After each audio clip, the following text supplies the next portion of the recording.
Ito nga atong nadungog karon mga igsoon, daray gud ang Dios itong tanan. Og sa ato nga pagpadayon, ato nga tagan og pagtagad kining atong padayon nga pagtuon nining gitawag sanctuary doctrine. Okay. Siguro atong i-jam na to gamay. Okay, so kung maghisgot ta og sanctuary, dunay gitawag most holy place o dunay holy place. So first and second apartment. Dapat maguna tong may baluan ni kining buhat sa high priest sa sanctuary. Kay kung dili nato ni masabtan, dunay mga nag-apply about aning gitawag og atonement nga dili base sa Bible principle nga ang life dili sa atong present time. Okay? Doon na ito mga kaisuna, for example, nga nailang gitawag Day of Atonement, pero dili pinasibo sa biblical nga paghatag sa kahayag, kundi medyo nalihis ang konsepto, no? Okay. So atong naibaluan nga ang first apartment, makita nato dito ang mga pagkahanay gyud sa sulod. Unya sa second apartment, tuwa po dito nakita katong arkas tugon nga tuwa po dito ang napulo kasugo. Okay, so mahibaluan nato kung unsay buhat sa pari sa matag kalugon niya og sa matag tuig. Labi na gyud og mosulod na sa gitawag most holy place. Okay, kung atong tanawon po ang pagsulod ni Jesus, kanus aman si Jesus misulod sa holy place sa sanctuary sa langit, based sa inyohang nasabtan. Unsang tuiga si Jesus misulod sa holy place? Holy place, not most holy place. Duha man ka apartment. Holy place, doon na gitawag most holy place. Kanus asi Ginoong Hesus misulod sa holy place. Unsa tuiga? Naana sa atong topic sa gitawag the longest prophecy in the Bible, sanctuary doctrine sa Daniel 8:14. Okay, unsang tuiga si Ginoong Hesus na bautismuhan? Okay. Unsang tuiga siya gilansang? Unsang ka tuig? 31 AD. So kung 31 siya gilansang, sa iyang pagkabanhaw, pila ra siya ka days nga nag-stay sa yuta?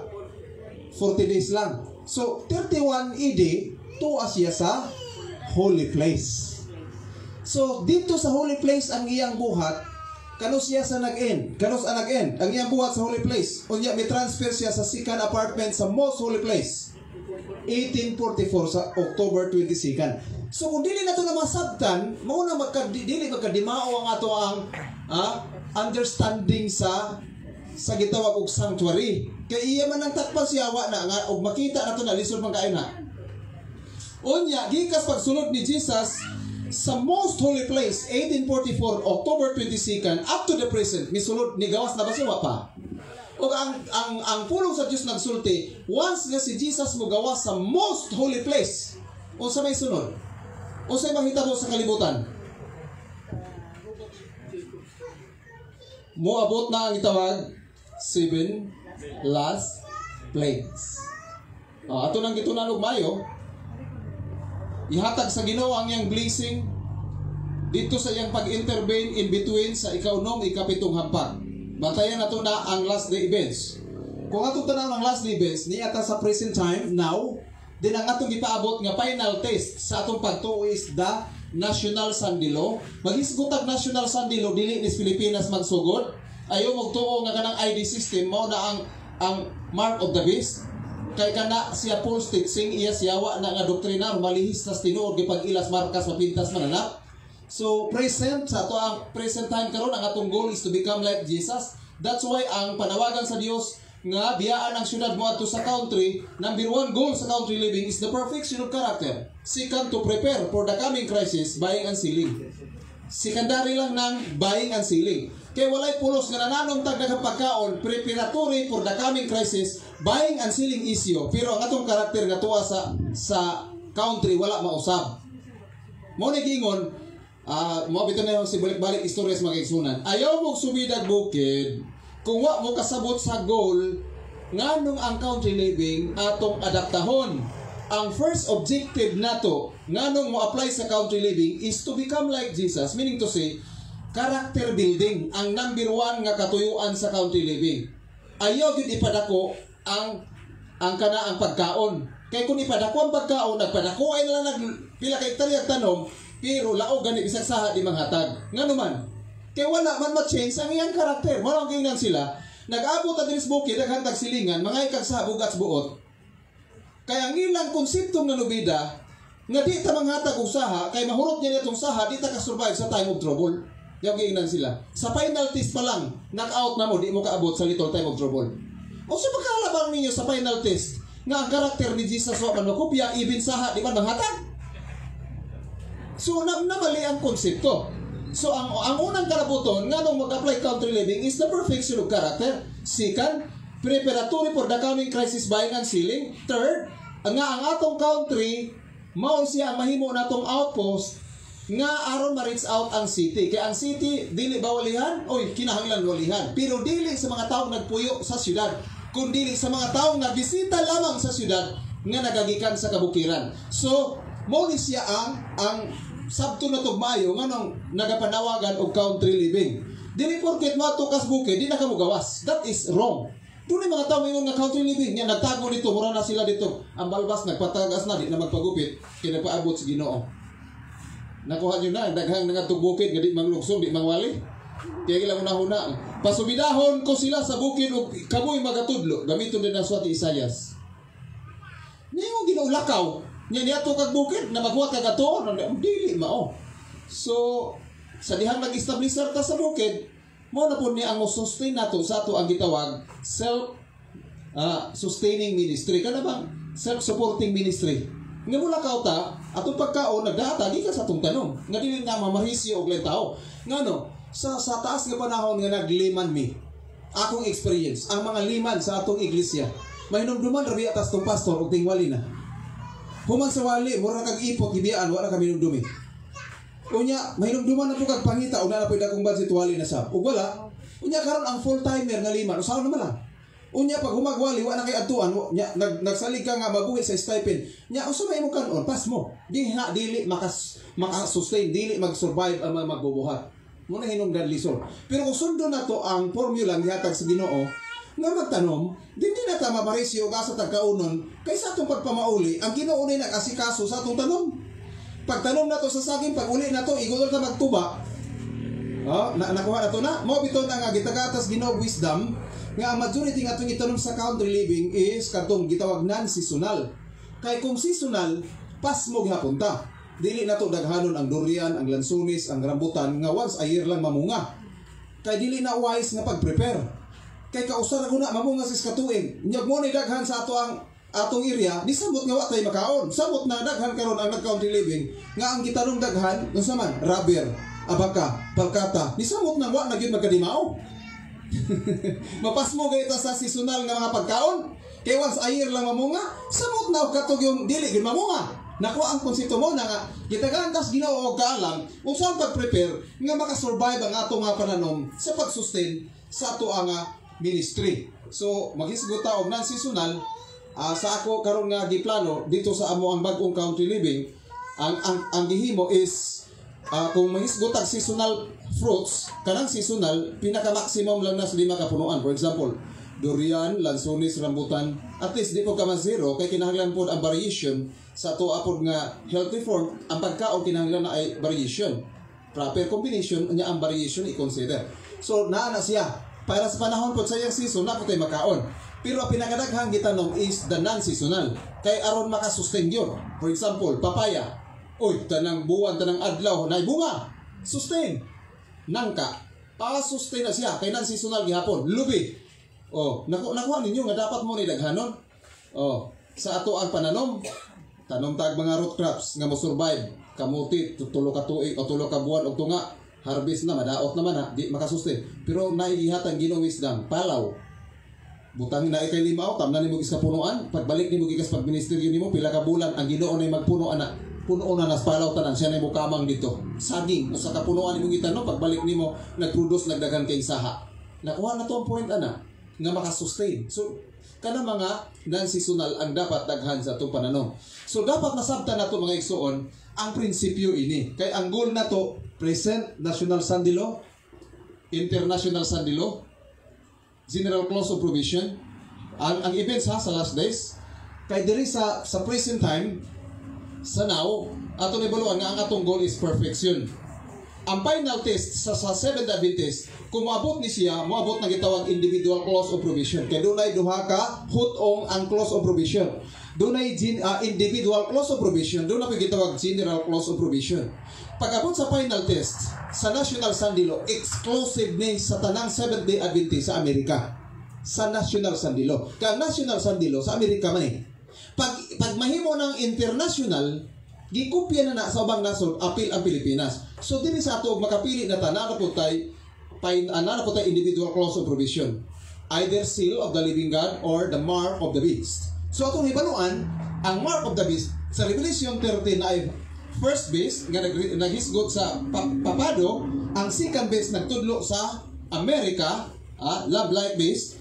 Then ang gitawag mark of the beast dili ni biochip, microchip, ID system, no. Kundili Sunday keeping once nga kini maibalaod na. Kanang gisgutan nilang 666 dili man na mark of the beast. Number of his name.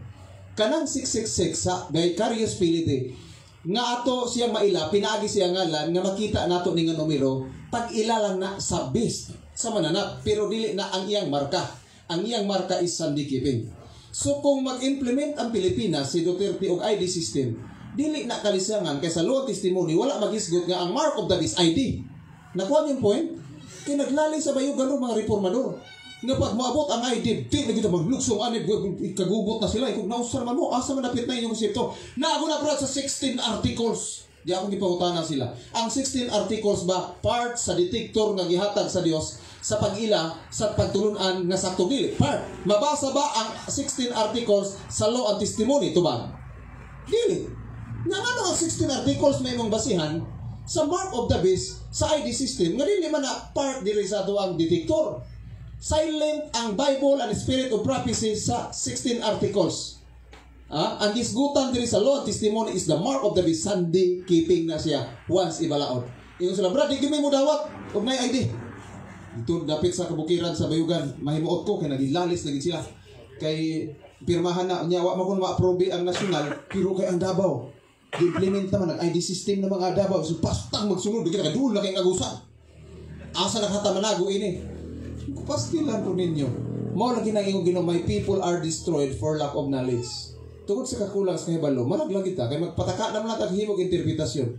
Ang uban biochip, barcode, ang uban ID system.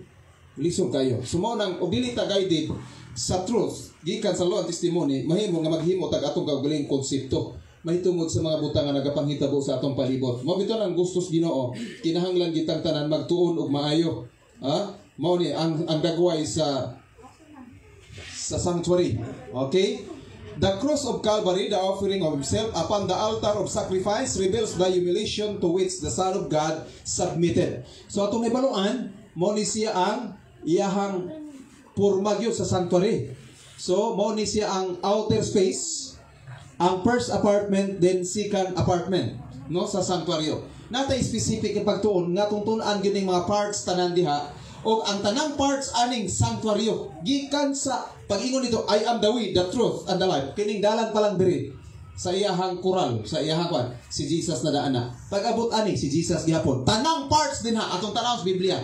Teksto, puro si Jesus ang gitudlo ana. Mo bitaw nang atong tun-an ang Biblia kini nagtudlo tanan kang Ginoong Hesus. Kung tun-an nato ang Biblia, nagtudlo ni tanan kang Ginoos. Okay, so importante nga ato masabtan na. The altar of sacrifice in the outer court of the sanctuary. So atong tun-an unya ang sanctuaryo padayon sa mga parts niya nga nagtudlo ni tanan kang Ginoos. The death of Christ is a complete and perfect atonement. So pinaagi siyang kamatayon kay katulandong man lang dili magitong mananap, mo bito nang giwala to kay naa mo toy gitudlo siya nga moabot, landong to siya ang malabot mao gyud si Ginoos nga mo fulfill sa tanan. Mo nang gi-required yon nga kun dunay paghalad, kung doon naghalad pa po si Cain, dili lang maotong gusugos Ginoo kay ug maghalad ka gulay way dugo, dili matudlo tong kami nga mo'y magsakripisyo magpaawa sa dugo. Sakto man to naghalad maghapon, pero sayop lang ang iyang gihalad kay wala nasunod sa prinsipyos kabubuton sa Ginoo. The sacrificial act on the cross a complete and final atonement for man's sin. So pinalig ito sa mga igsoon nga paghatag sa ato ang kaluwasan apan naapod nato kung atong dawaton o dili. Okay? God says the atonement was made in the sanctuary, but Calvary was not such a place. So kung magisgot ka og atonement nga himuon mga igsoon diha sa sanctuaryo, tuwa dito karon. Cleansing unsay gibuhat ni Jesus karon sa most holy place? Unsay gibuhat niya dito? Gawas nga nagpanglaban, naglimpyo. Ang langit di man isudlan og daotan, labaw nang di ni sudlan hugaw. Pero naabay nakasulod nga hugaw sa langit ron? Unsa man? Record. Di ba? Record di biya itong buhatan na niya. Ang manununda kayo nag-record, tuwa binasbasaw sa dumanan. Dito as langit, nasudlan ang libro dito, hugaw. Tungod sa sala, na-record man na. Blotting out of sin. Mo na ibuhat ni Jesus. Tangtango na, papason tanan ng sala. Kaya di na mapapas, delikado. Mo na gitawag blotting out of sin. So doon ay another topic na tungtun na mahitungod niya na mahitungod sa blotting out of sin. Okay. So atong tanahon ang usasuon niya. Mo ni siya ang holy place, then most holy place. Duha ka apartment ni mga igsoon. So naay courtyard sa gawas nga bahin, then sunod ang holy place, then ang last is the most holy place. So atong ibaluan, kini nga dapit mao ni siya ang katumanan sa kamatayon ni Hesus sa cross. Okay? Nakita na to ni nga symbol diha. Pag-abot sa 31 AD, sa pagsaka ni Hesus sa langit, nisulod siya sa first apartment. So 31 AD. Pag-abot sa 1844, sa the longest prophecy in the Bible, sa Daniel 8:14, misulod na po si Jesus sa most holy place. Okay, mo bito ni nga dako kayo, great disappointment kay ang ilang interpretation sa prophecy ni William Miller nga second coming ni. But secret coming ang nahitabo. Magisgutag secret coming, dili makita sa atong mga mata. Kay from the holy place to the most holy place. Okay, ming transfer siya sa next apartment para siya buluhaton. Although correct ang ilahang computation sa time prophecy, correct man to. From 457 sa pag-rebel sa Jerusalem og niyan sa 1844, correct. Pero ang wala lang nila masabti, ang secret coming, dili itong visible na second coming. Okay, so mao to nga naay great disappointment. Mo nang naay pag-usisa, ilang giusisa utro unsay nakita nila dito di ay sa sanctuary sa langit, ang angay nilang masabtan mahitungod niining mga butanga. So, importante gid kayo mga igsoon ang atong pagtuon tungod kay sa Levitico. Ato nakita na scapegoat, di ba? Magdala og mananap ang usa dito itikio ang usa buhian. Nagrepresent na kay Satan for 1,000 years nga mag-inusara siya sa kamingawan o gamiyahang mga manulunda sulod sa usa ka libo ka tuig. Human nga ang Dios magdala sa iyang mga linuwas dito sa langit ng puloy-anan. So karon nga hapon, taas man ang atong oras, magpadayon ta sa daghang mga topikos pagtuon about the sanctuary doctrine. Og daay importante kay masabtan nato ani ang comparison gyud. Unya ato ta mag-focus karong hapon sa sanctuary gyud sa yuta o sanctuary sa langit nga i-compare gyud nato ang tanan biblical, no? I-compare nato text by text ang matag parts, ang matag bisan ang porma, ang nature ba sa sanctuaryo nga ngay natong masabtan mga igsoon. Tungod kay importante kay kini nga atong masabtan aron mahibaluta kung unsa ang buluhaton ni Jesus presently karon sa most holy place. Kung nahibaluta nga si Jesus nagapanglaban o nahibaluta nga kita rin nagatubang og kaso si Satanas mo'y magsusumbong, naman kamot gyud nga walay makita Satanas nga ikasumbong. Kay ang atong defense attorney, grabe nang pagpaningkamot o pagpanglaban nato nya kita walay kooperasyon. So para po natay kooperasyon kay para man sa ato ang kaayuhan sa atong kaluwasan, kinahanglan mohimo ta sa atong pagpaningkamot. Mura na kuno estudyante. Kanang estudyante, ang teacher igo naman mag-record sa iyang grado. Ikaw may naghimo anak, di man ako. Igo ra ko tig-record. So kung unsa man ug ni success ta nalangit ta ato ng choice. Ug may impierno ta ato gihapon ng choice. Wala tay pwedeng basulon ana. Kanada yung iglesia nga nailad sa mga liderato, ila po ng choice nagpailad sila. Kaya nga nung nagpauto, Nganong imo Ginoo magtuon kas Biblia sa imong personal gud nga pagtuon. Nya ugwa ka maning kamot ani gasalig kag tao, maigutas Jeremiah 17:5. Allowed ang tao nagasalig sa tao. So dito ta maiguan nga prinsipyo. Sa muna hinungdan nga kitang tanan, mahimo gyud nga pareha sa Berean Jews. Naibotas Berean Jews nga why sila sa pagkadungog nila sa mga pulo nga i-share sa mga apostoles, bisan ka ang apostol Pablo, dili dayon sila mutuo ani pag uli silang balay ilan ang usisahon everyday. Ilang ginatuki kung sakto ba ang ilang nadungog. Sa ilang na-prove nga sakto, usa pa sila mutuo. Mo ni wise. Di kay pagkadungog na totoo rin ta. Magnatay self-seeking. Kinahanglan mag-study ta personally. Mas ligon ang conversion nga ikaw gyud ang nagtuon kaysa ikaw ra ang naminaw. Nakuha niyo point na ako dili ko satisfied sa ako lang madungog. Mas satisfied ko sa nadunggan ako kung ako atong i-review nga na-prove na ko mismo ako nagbasa nga sakto. Mas ligon na ang pundasyon. Nakuha ang point. So kung unsa may ito nadunggan, ato nang i-review, atong basaw, atong tunan, sa atong na-prove nga tama, di, hugot. Kay ang seal of the living God settling into the truth intellectually and spiritually. Magisgutag settling into the truth, settled na siya. Ug ang truth iyang gikinabuhian.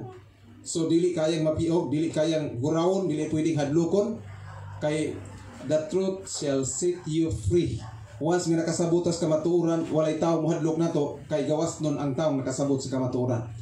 Sa 2 Corinthians 3:17, ang Ginoo espiritu ug asang espiritu sa Ginoo na diha ang kagawasan. So ang atong kagawasan ato ma-exercise nga dili ta pwedeng kontrolon ng tao. Pero gigawngan patag tao, hadlokon patag tao, labi na napahadlok nga ihulog, but sa mahadlok kaniya, wala kay truth. Kay ingon gud ang Ginoo nga ang Ginoo espiritu o asang espiritu sa Ginoo na diyang kagawasan. So kung wa kay kagawasan, giban ka karon, di ka pa sa pulpito. So kanang iglesia ang nagkuha sa kagawasan sa every individual, espiritu siyawa ana diha.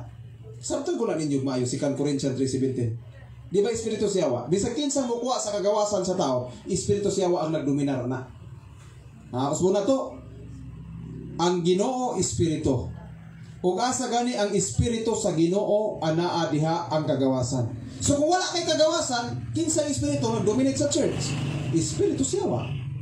Ingana ra ka simple. Kay kung naatay kagawasan dili ta pwedeng dominaran hadlok og tao. Gikan nga ang Dios naglalang sa manulunda ngadto sa tao, wala kuhay sa Dios og kagawasan ang manulunda og tao. Nganong si Satanas nahimong Satanas? Tungod kay na si free will.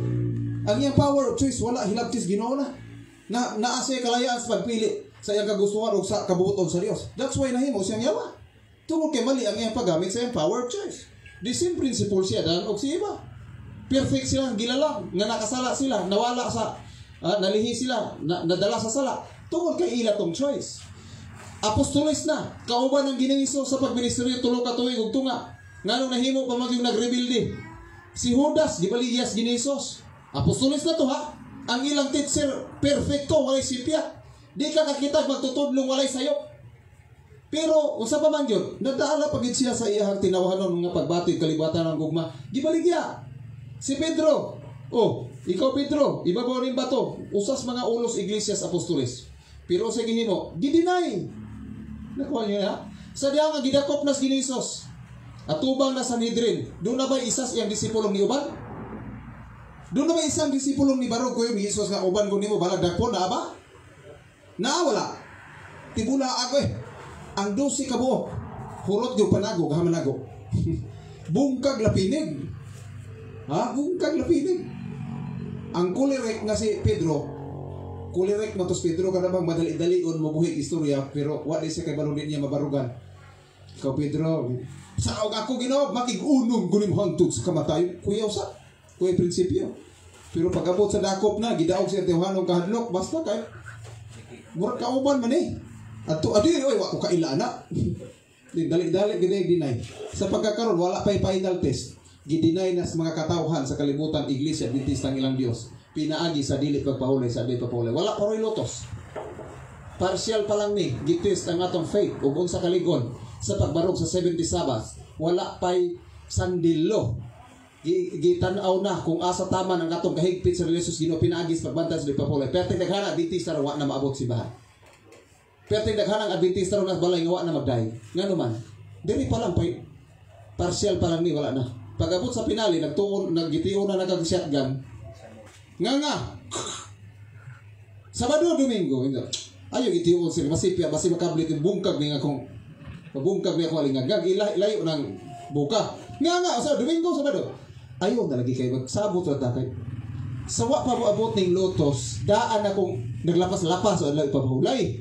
Nga nung gimababakong nga ang labing tinuod kauban magandaan o sa mga tamaguban na pitudlo ni mo hanan na country living kato mga sabahin ng mga tawanan na unang magtudlo ka brother Ilso haka na country living sa dili konvertido mo to'y mugayad sa mga lutosay sa panahon sa pagsulay. Unya mo kuyog po kag tao gidas country living wa pod kasabot nag-uban ra po kag manglulutos. Nakuha niyo ang point ana. Magkuyog ka sa imong country living ug tao nga dili gid nakasabot sa prinsipyo ani. Unya pagabot sa final test dili siya mo barog sa 70 Sabbath. Dili gani mo apply reformasyon niya imong gikuyog dito. Sama ra nga nagkuyog ka sa imong country living ug manglutosay. Dili na maglisod pangita kay nag-uban na mismo nimo. Kuyog na daan.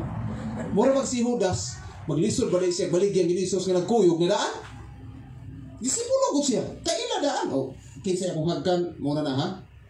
Mao nga prinsipyo na mo na kuyawan ko sa country living magkadaghang tao nya di konvertido manaka. Nakita di na tagpakadagan kay PWD. Mura dokon lang tas dugauban kay tuaran Mark of the Beast nakadawat na kay dili konvertido ni ato. Mas maayo tong country living tuod mong way silingan. Pero ang Ginoo ray nagkontrol sa rinda.